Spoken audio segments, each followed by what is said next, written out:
4 on day 1 of the Omen encounter. I am once again your solo caster and host, Sifa. You can find me on Twitter at LOL_Sifa. That's at LOL_TSEPHA. And of course, support Well Played as well. You can find them on Twitter at wellplayed.org. I won't spell that one. That one's a little more obvious. But right off the bat, we see the Riven ban coming out for Nightblue's team, Nightblue versus Voyboy, in case I forgot to mention that. Riven ban. Not one I see a whole ton of, but very strong in this tournament. Obviously, we have a bunch of very mechanically skilled players, and of course, Riven is a champion that, if she gets ahead in the early game, can carry a game in its entirety. Syndra banned for Golden Glue, no surprise there. Golden Glue, just such a strong player. I won't be surprised if we see Azir banned away either. Just has done a lot of work in these games. A little bit hit or miss in some of his performances, but, on Azir, on Syndra, on one of those carry AP mid laners can just do so much work. Thresh banned away from from Biofrost, rather. Biofrost, of course, one of those very competent support players, similar to I Am Matlife in this tournament, that can just do so much work. Akali banned away. No surprises there either. And, of course, Draven banned away from Fabi. Nobody wants to see that guy play Draven. And interestingly enough, didn't opt to pick it last game, instead went with the Graves, so maybe we'll see him do the same thing again this game. Last ban coming out from Voyboy. Won't be surprised to see the Azir ban. Could be something else, though. You never know in a tournament like this. And banning out Azir means Nightblue's going to have his first pick of jungler, but they opt to ban out Cassidy instead. Cassidy, of course, very strong laner, can go mid or top, is one of those very powerful flex picks, has an excellent matchup against Rumble, a very strong laner right now, and scales very, very well into the late game. Voyboy himself showing some pretty good skills there on Cassidy last week, but it'll be interesting to see exactly what Nightblue opts to pick here. There's still every powerful top laner in the meta is still available. We have Gnar, we have Lissandra, we have Rumble. Maokai's available too if you want to go with something a little bit more defensive. I'm curious what Nightblue's going to take here, and it looks like it is going to be the Lissandra hover over. Will they lock it in? Lissandra, of course, so good in the current meta, can fight in any one of those chokes, has such amazing assassination opportunities, doesn't really have the solo damage to get kills, but has enough CC and enough defensive cooldowns that she can engage pretty much any team fight or disengage any team fight depending on how you want to use her. So that is going to be locked in for Nightblue. It'll be curious to see where that goes. It could go mid lane or top lane is where we've seen it. So, a safe pick overall. No real information given away to Voyboy's team. They do know Lissandra's coming, but they don't know where. So it's going to be hard to counterpick this one. Voyboy and Fabi, of course, up to pick. Won't be surprised to see a jungle or a support pick here. They can't really pick anything against the Lissandra at this point. As I mentioned earlier, it's not clear where it's going to go, but Voyboy's strategy in the past has been jungler and ADC in these first picks, and I'm curious to see exactly what they opt to take here. Lissandra, of course, not a whole ton of weaknesses that you're going to be able to get out of other lanes. Voyboy hovering over that Jarvan pick won't be a surprise. Jarvan, of course, very strong jungler, as I mentioned earlier, and Fabi instantly locking in the Graves. Fabi loving that Graves pick right now. As I mentioned earlier, kind of the soft counter to Corki in lane. And so you can guarantee that your enemy won't pick that if you start with the Graves pick as well. And of course, Voyboy taking J4. This is the same exact first picks that they had last time. They were on purple side in the previous game as well. So not too surprising to see them pick that up as well. Golden Glue immediately going to lock in that Rek'Sai pick. And I think we know where Rek'Sai is going.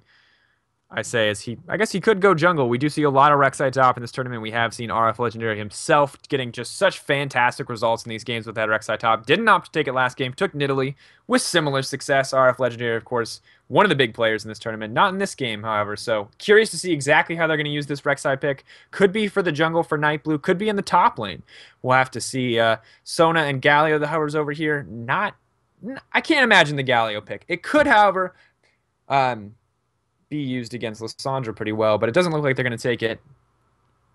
Instead, hovering over on Talon. And one thing I do want to say about this Nightblue lineup is that they have such reliable ways to engage, and good follow-up as well. I mean, anybody who takes that Rek'Sai pick is going to be able to hard engage with that champion, and then, of course, Lissandra as well is going to be able to engage similarly well. And then Janna with the Tornado is excellent follow-up, or disengage if the team needs it. We do see that the Annie locked in along with the Sona. So most likely a Sona support. I'm curious to see exactly where this Annie is going to go. We have seen Voyboy play Annie in the top lane with much success. He's only played it once so far in the tournament, but just had amazing, amazing results and was able to use Annie's base stats and that burst damage to just carry a lot of team fights, get a lot of initiates off with the Tibbers cooldown, and just do so very well. We do see Orianna and Ezreal picked up as well. Ezreal, of course, the safest landing ADC, always going to be able to farm with that Mystic Shot. Always going to be able to scale pretty well into the mid and late game. And Ezreal, we've seen a lot of blue build recently, but is still a very versatile champion. You can pretty much build anything, any AD items on him, or AP items if you're feeling especially creative. And you'll scale really well into the mid to late game. Orianna picked up as well, the safest mid laner, I think, in the current meta. Doesn't excel at anything too well except for team fights, but is so safe in lane that you can blind pick her and still feel pretty good about it, and it's still pretty safe. We most likely won't see an Orianna top, which means that Lissandra pick probably going to go to One Braille, or to Golden Glue, sorry, in the top lane, as Golden Glue has opted to take teleport in this game, and Golden Glue, not too experienced on top laners, but does definitely have a lot of experience on mid lane champions. And Lissandra, prior to this most recent patch, has been used a lot in the mid lane. So Bive opting to lock in that Orianna, opting to lock in that Ahri, most likely for Moonway in the mid lane, while Voyboy will continue to go top. Voyboy, once again, not opting to take TP, is going to try to take Ignite here. And we saw last game the Trick2G's lineup was able to take that first dragon, uncontested because of Voyboy's lack of teleport. And of course, also because of how strong Trick2G's team was in that early to mid game, whereas Voyboy last game went with that double 80 carry lineup and sort of fell flat. This game, however, Voyboy on Annie, a champion is much more comfortable with, has played a lot of top lane Annie in his career, and of course Moonway in the mid lane, also on that Ahri. Ahri always going to be able to make those picks. In this Orianna-Ahri matchup, I don't imagine we'll see too many kills in this early game, but as we transition into the mid game, Ahri's mobility is going to come in huge, whereas Golden Glue and Nightblue's team overall is going to be looking for a lot more team fights. Both teams, actually, looking for that hard engage. We do have, of course, Lissandra with a lot of CC, Nightblue on that Rek'Sai with a ton of CC, Orianna, CC. I mean, we got CC on both teams. It's everywhere. Ahri with the Charm, Voyboy with the Stun, Sicko Scott with the Cataclysm and the Flag and Dragon, Bive, of course, with that Sona Ultimate Crescendo. So both these teams going to be looking to fight. Both these teams going to be happy to make picks, but also eager to just get these 5-on-5 team fights where they can get the most out of their AoE. Really curious to see what's going to happen here. Voyboy has opted to switch to TP in this game. Probably aware of how weak having a non-TP summoner was in the top lane last game for him. And really curious to see how this lane matchup is going to work out. Golden Glue and Voyboy, of course, are both mid laners, but they are playing mid lane champs in the top lane. So doubled AP comps on both sides, both very strong. We'll have to see exactly how this works out for them. Can Voyboy come back after losing that first game so decidingly? Or is, Nightblue going to come in and make it a 0-2 for Voyboy to start the night off? So not something we've ever seen. In the past, Voyboy's consistently won these matchups, but we'll have to see what happens, folks. Before we go to break, make sure you head on over to OMEN.gg. I want to say wellplayed.gg, and then I almost said OP.gg. None of those are where you want to go. You want to go to OMEN.gg. Vote for that laptop. Vote for the draft order. I'm sure Trick and RF Legendary are probably in chat spamming, trying to be together, trying to get that first vote so that they can get the ultimate team for these last week coming up. So head on over there and vote. We'll be back in just a second. Got to get through the last bit of spectator delay and, of course, load into the game. See you in just a minute, guys.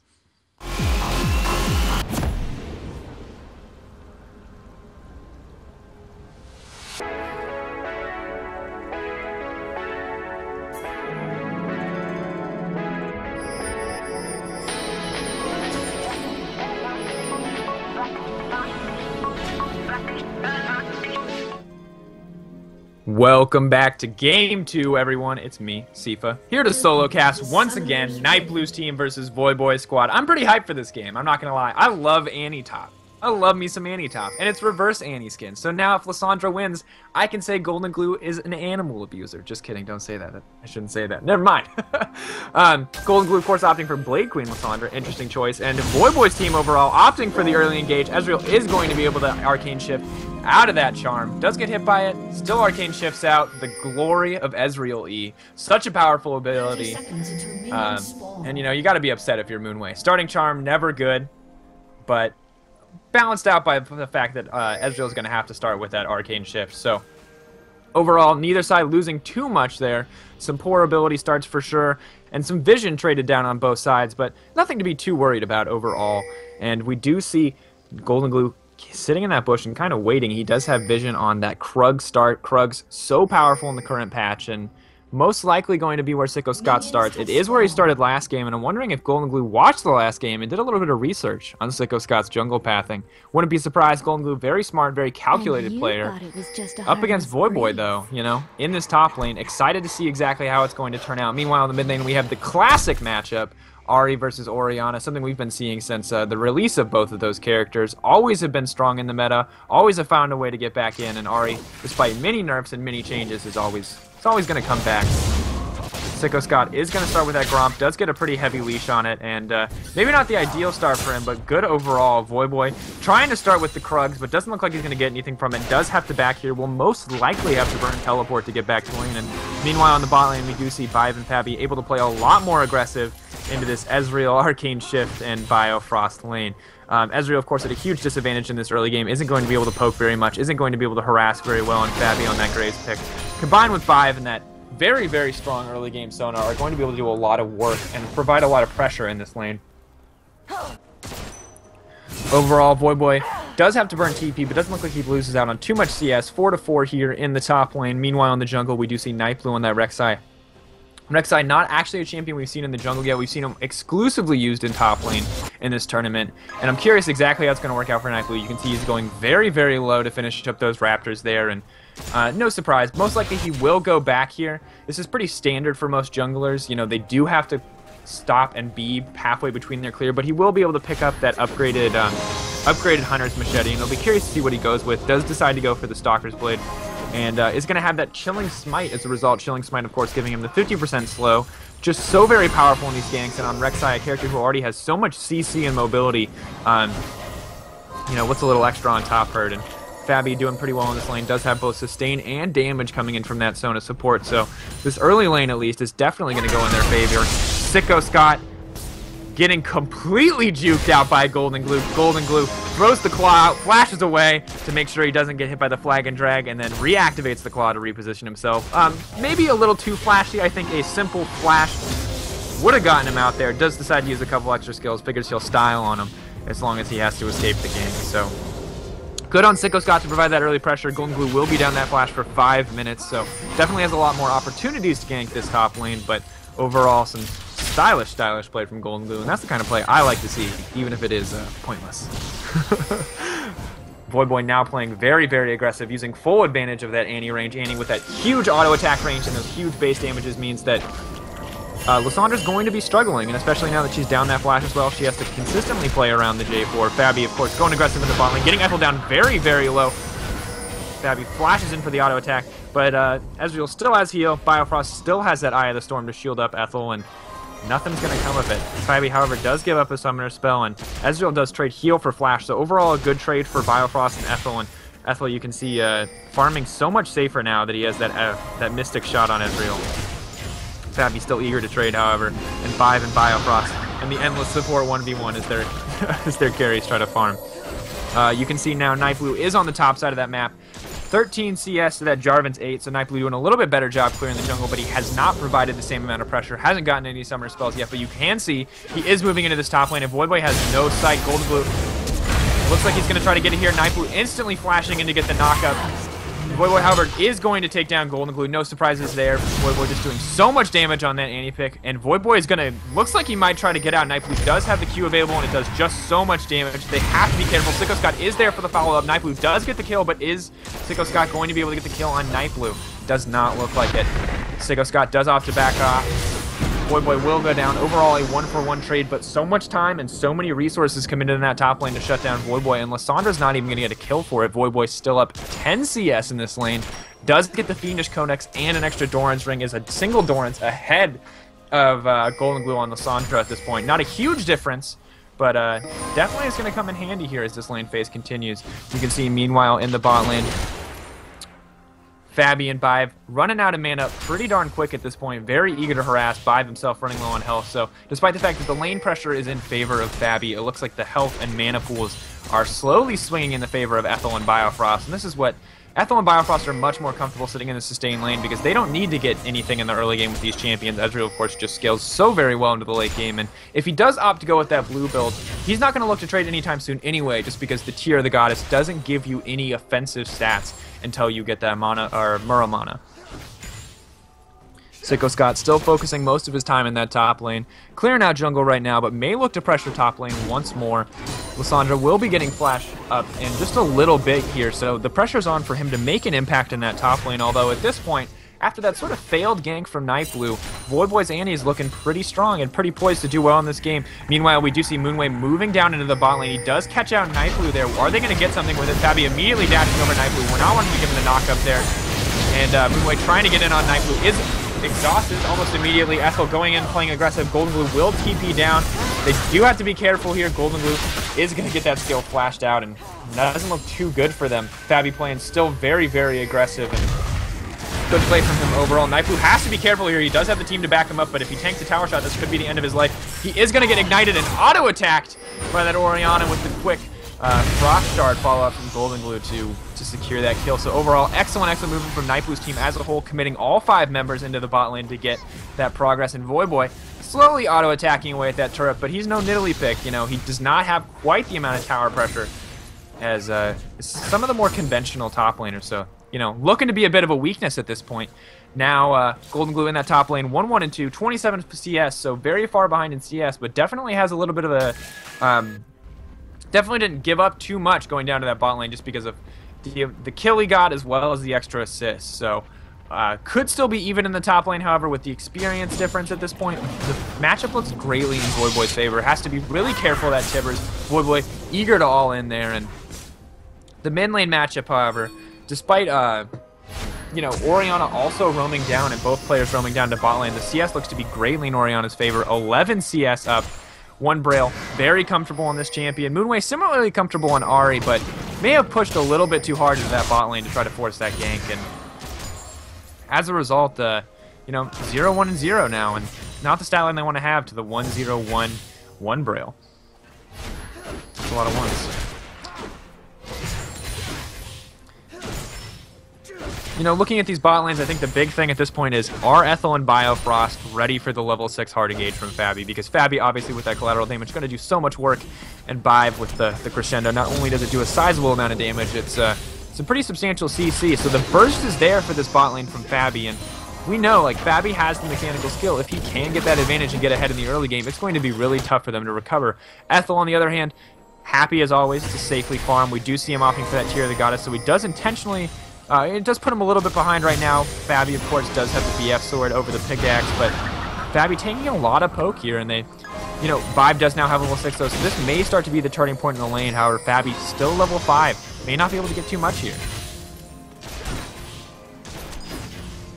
Sicko Scott appears to be turning his attention towards mid lane, eager to gank, although 1 Braille quickly pings that out. It doesn't look like they're going to get too much there. Neither team has attempted to take the dragon yet.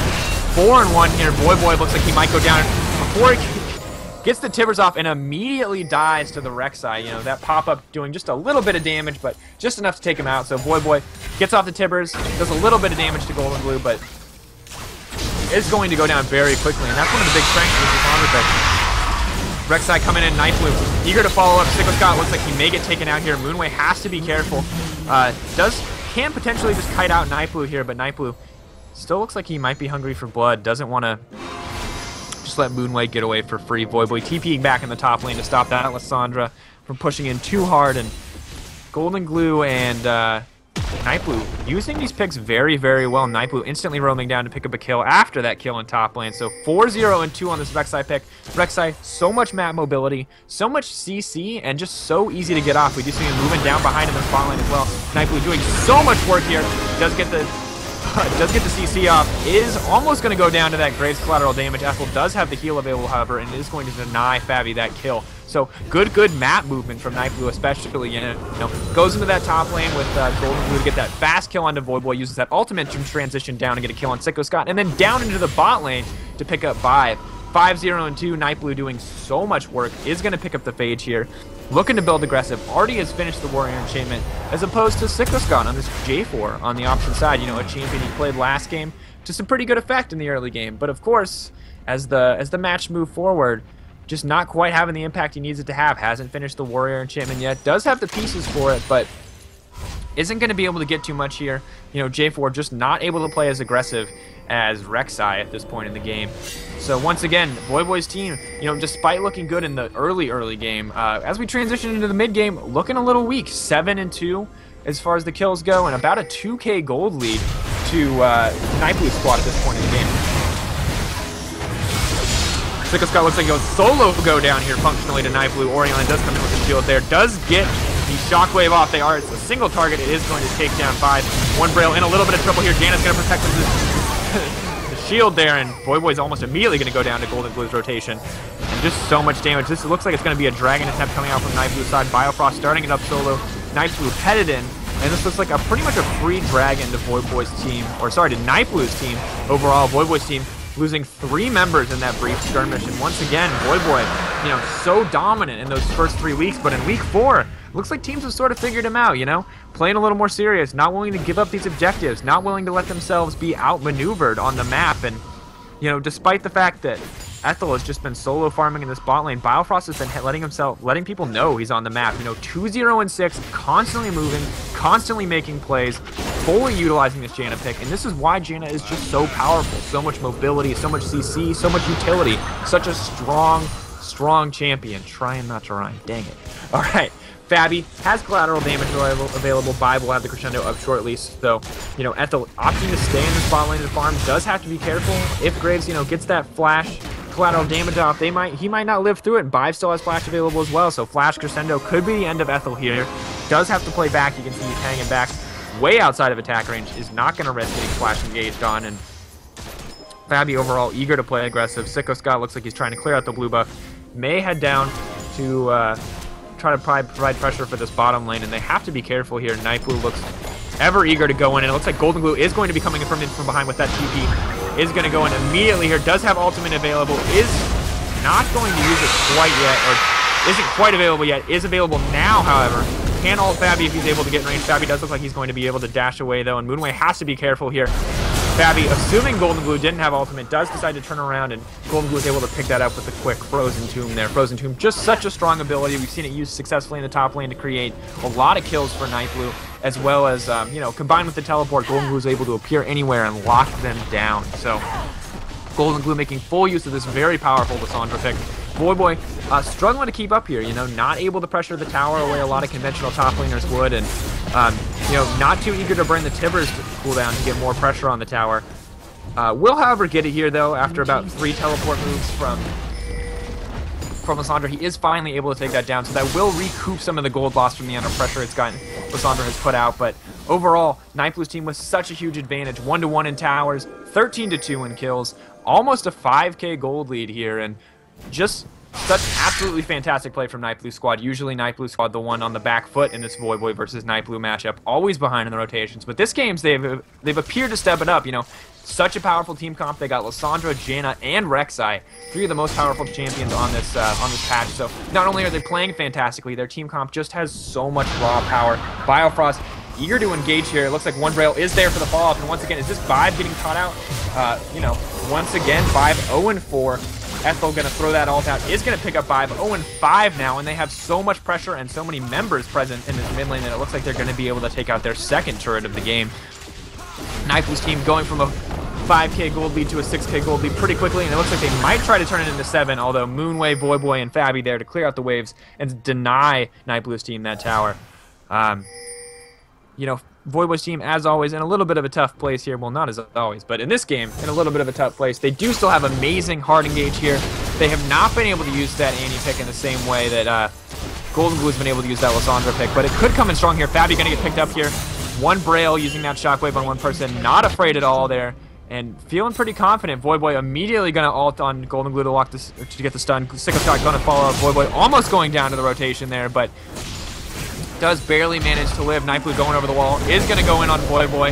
Does get the Q off, nothing else though. Sicko Scott gonna turn on Nightblue and immediately take him down. Nightblue overextending a little bit there, underestimating Sicko Scott and overestimating his own damage. Voyboy has to be careful. Does flash away from the tornado from Biofrost. Biofrost Still so very fast, though. Maybe able to pick up a kill here. One Braille able to clean up that Jarvan kill. Voyboy going to try to TP out. Monsoon immediately used. Biofrost is hungry for blood. 3-0 and 9 Janna support. Such a strong performance, and you know, Biofrost and I Am Matt Life especially have just been playing so fantastically well in this tournament.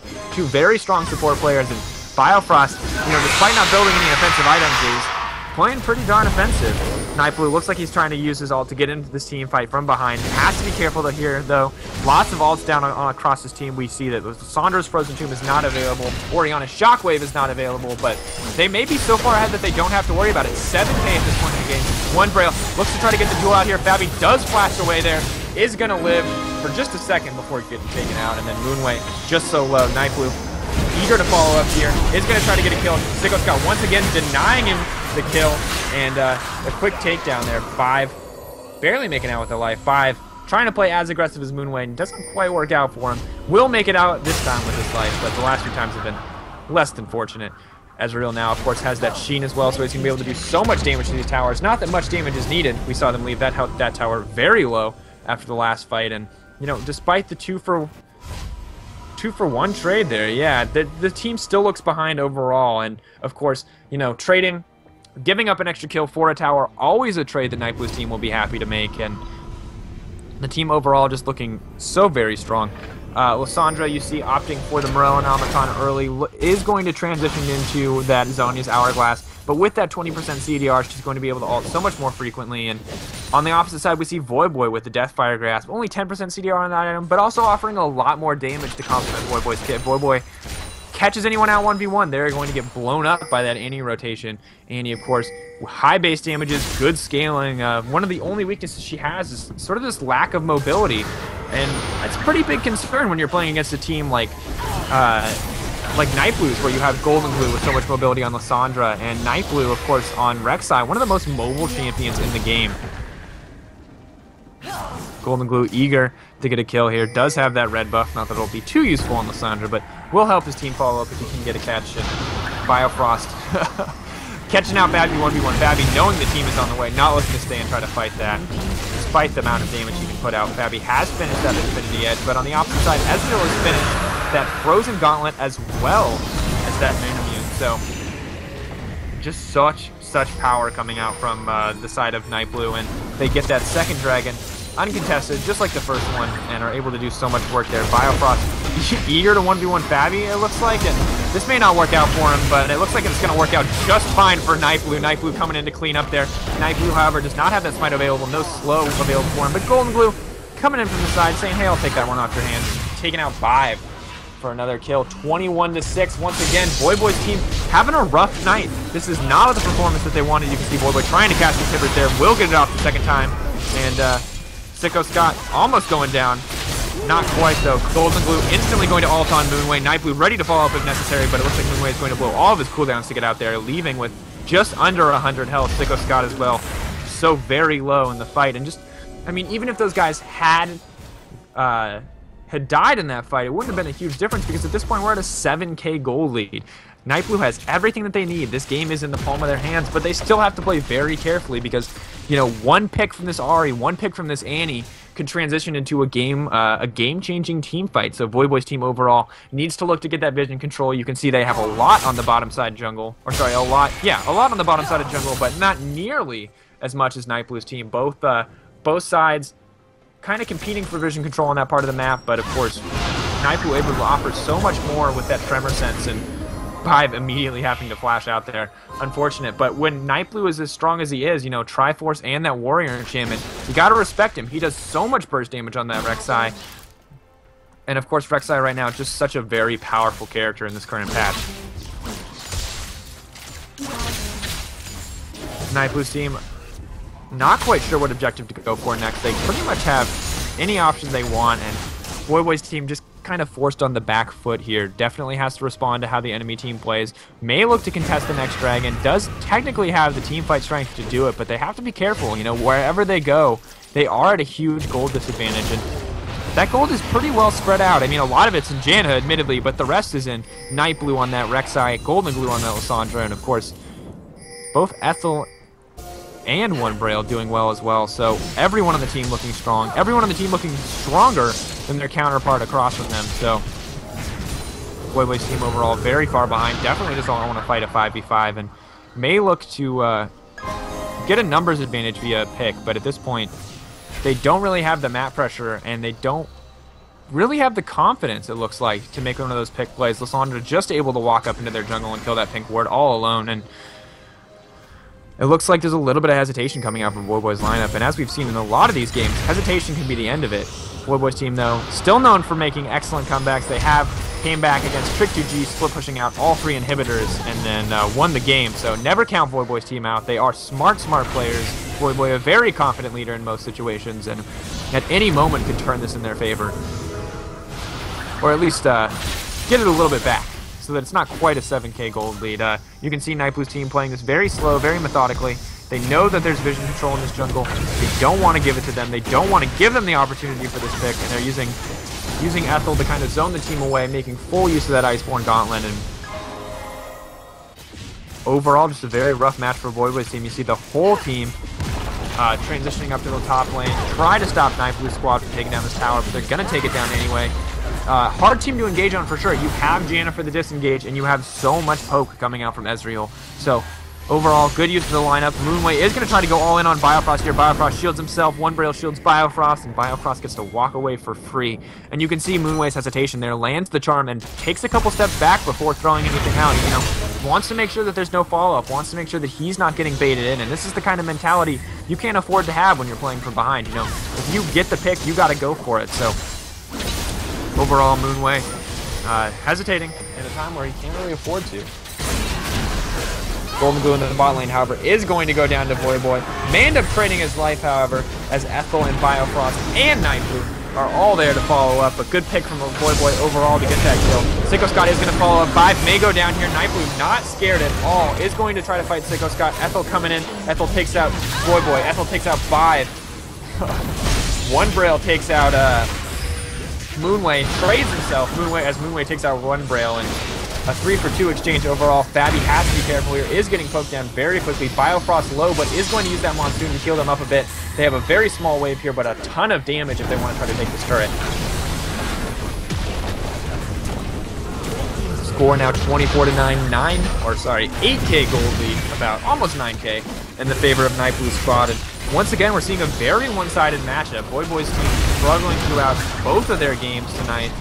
Will they be able to come back is a big question. And I think at this point, I'm skeptical. Voyboy's team has always come back in the past. They've always found a way to get into these games, but at the same time, you can see the itemization coming out from them is a little forced. You can tell that they're behind. Like, look at these early Void Staffs. They have to buy these. You know, they need to get this early damage, and they have to punch through what magic resistance the enemy team has. But at the same time, as a result, you know, they're losing a lot of the damage they would have gotten if they could have gotten Death Cap. Nightblue instantly going in with Golden Glue to get that pick off on 5, and Nightblue once again just so very strong. Does not go down to Moonway or Sicko Scott. Golden Glue, of course, there to provide extra damage, and you know, Voyboy's team really can't afford to keep getting picked off like this. But when you have a Lysandra and you have a Rek'Sai that are so mobile, you know, what amount of vision control is going to protect you from picks like this? And the honest answer is, I'm not sure. You know, these aren't characters that we've seen a whole ton of in competitive play, but we know for sure are incredibly powerful. And that is the 3rd dragon for Nightblue's team, and that means the movement speed boost, which combined with the dragon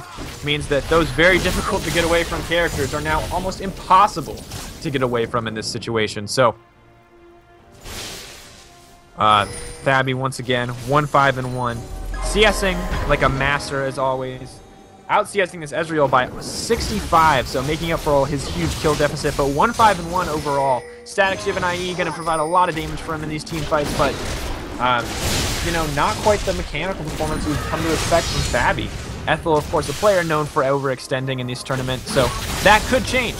You know, Ethel does like to go ham, does like to put himself up and forward in the fray, but appears to be playing a lot more patiently on this Ezreal pick. He may have found the champion that just suits him in this 5v5 environment, or this competitive 5 environment. I suppose solo queue is a 5v5 as well.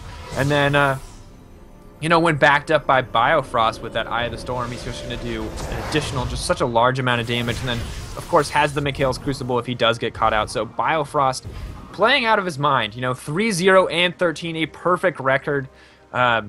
so far and just playing phenomenally. Nightblue, of course, as well. Finally opting to build tank. He does have that Randuin's Omen. It's going to make it impossible for Fabi or Sicko Scott to get a kill on him. Goldenblue eager to go in, does get the ult on Fabi. Is going to take out Vibe, almost take out Vibe as well. Ethel is going to wipe it up with that Arcane Barrage. And the whole team now pushing down this mid lane. They have to be careful as to how they engage. Voyboy, you can see, trigger finger ready to push that R button, ready to bring in Tibbers, but has to back off. They know they need to give up this turret here. All 5 members of the enemy team looking to face them down. Despite giving up a couple ults, they still have one Braille Shockwave. And that's something you have to be painfully aware of, because if you Shockwave people into Lysandra, she is going to get her full AoE combo off. And despite the fact that Lysandra's bases, or Lysandra's scaling isn't fantastic, her bases are incredibly high. And you can see she already has finished that Zhonya's, or Goldenblue has already finished that Zhonya's, and does have it available whenever he needs to use it. His next going to rush on that Void Staff, and is going to be doing work in these team fights. You know, when you combine this Orianna with this Lysandra, you are obviously very heavily focused into AP, but at the same time, you know, the wombo combo potential is real. And the enemy team, of course, similarly can look for their own, but also runs the risk of getting disengaged by Janna. Nightblue solo picking up that kill, now hunting down Moonway. Has to be careful here, does tank the charm, could get kited out here, but it's not going to happen. One Braille now ready to respond by pushing up the mid lane, and this is really, you know, a poor performance from Vibe overall. 0, 10, and 2, consistently getting caught out, does have the distortion boots, knows that his job is going to be these flash crescendos, but at this point has to burn flash almost every time before he goes down, or just goes down without even a chance to burn flash in a lot of these situations. So, you know, Vibe in the past has shown amazing prowess as a support player, but this might just not be his game. Struggling a lot against this lineup and getting a little bit outclassed by Biofrost, as Biofrost continues his perfect game, 3, 0, and 15.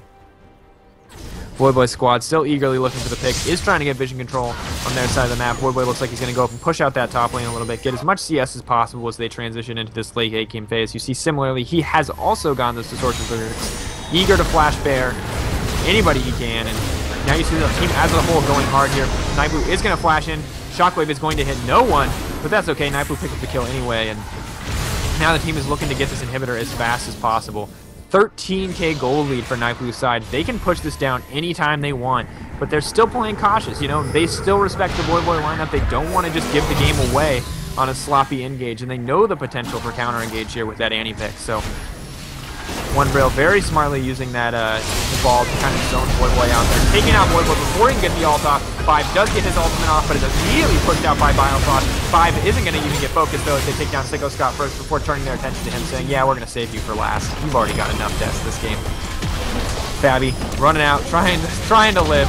Ethel almost going down to the turn. Is going to go down to Moonway, however. Moonway using that Spirit Rush to get in there, and Goldenblue hitting Goldenblue and One Braille, getting the last couple hits on that. Nightblue seemingly completely unafraid of the enemy lineup, and that's the first inhibitor for them. And this is pretty huge, because at this point, that lane is going to push out so very hard. And despite the fact that it will give Voyboy's team a little bit more CS back, and it'll make it a little bit easier for them to farm, they lose the little bit of map pressure that they have left, and now getting a pick is nearly impossible. They're always going to have to commit one member to stop those super minions from pushing, and Nightblue's team can go for Baron, Nightblue's team can go for another inhibitor. Their options are pretty limitless. Nightblue here can see Fabi with that Tremor Sense, is going to go in, is going to play aggressive here, uses that Randuin's Omen to its full potential. Fabi trying to get back into the smoke screen, runs out at the last possible second though, and Nightblue is just going to pick up that kill, no problem.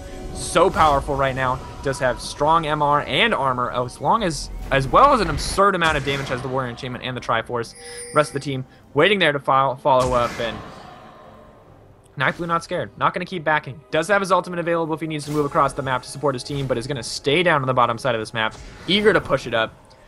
You know, you see Lysandra, meanwhile, also providing pressure on the top lane, and in this main core of One Braille, Biofrost, and Ethel, that ADC support mid core, moving down mid lane, or they were moving down mid lane, trying to poke it out.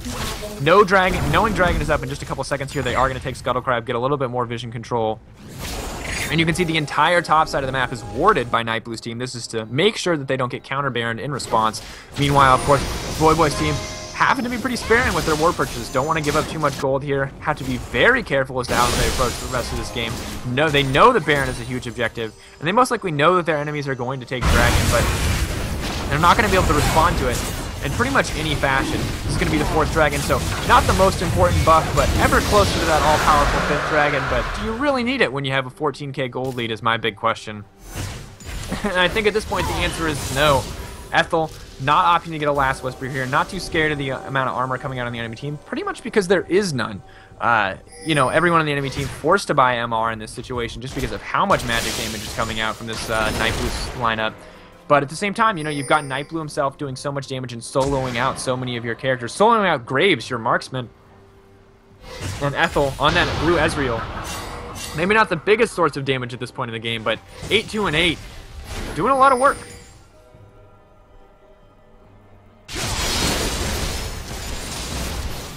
Voyboy's team eager to clear out this mid lane, not looking to be anywhere else right now. Don't want to give up Baron for free. Know that if the enemy team does try to go for Baron, that this could be one of the few ways that they have to get back into this game. Meanwhile, Nightblue either trying to take the Baron or trying to bait the Baron. What they're trying to do is not exactly clear, but, you know, if Voyboy's team can get an ace here, they can instantly be back in this game. But it looks like they're not even going to get the chance. The Nightblue squad is going to melt down this Baron. It will go down very shortly here, and Voyboy's team is going to try to follow up. Does get a turret, but trading a turret for Baron this late in the game is never what you want to do, especially when it's an outer turret. And only your 3rd turret, Sicko Scott, immediately going to go down to Nightblue. So much mobility, so much follow-up from the team as a whole. They have that 5% movement speed from Jaina and that 5% movement speed from Dragon, so they are just so very fast. Combine that with the Frozen Fist from Ethel, and no one is going to get away.